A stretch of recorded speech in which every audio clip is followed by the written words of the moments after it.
Okay, this is going to be a long TikTok video, but if you're an F1 fan, I want you to hear this. And if I'm wrong or I'm uneducated on this, I need you to educate me on this. But for me, the spend cap was put there for a reason. The reason being is to shorten the gap between the midfield teams to make it more competitive. That was the reason why it was put in. Has it worked? No. What has it caused? All it's caused is more headache and more interpretations and more loopholes.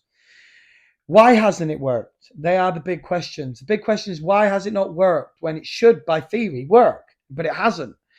And my theory on this is because there's always at the top fraudulent activity and always loopholes. And at the very top of anything within any business, there's always loopholes, and lawyers and firms will always find that out.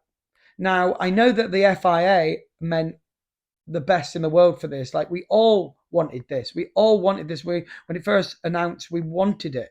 Like, we knew and we thought that this would be brilliant for the F1, but it's not worked.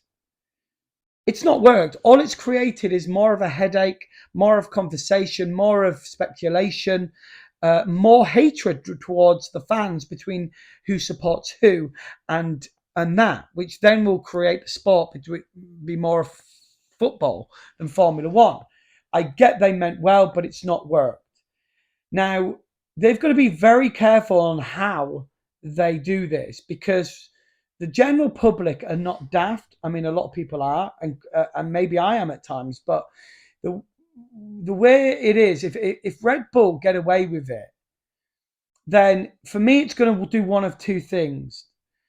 One, you're going to create more hatred within the sport, and more people are going to think it's more fraudulent and a fake. The other thing you're going to get is the teams catching on to that and always adapting them things. Like I said in my earlier TikTok about using Mercedes powered stuff, but technically only using their blueprints and calling it something different.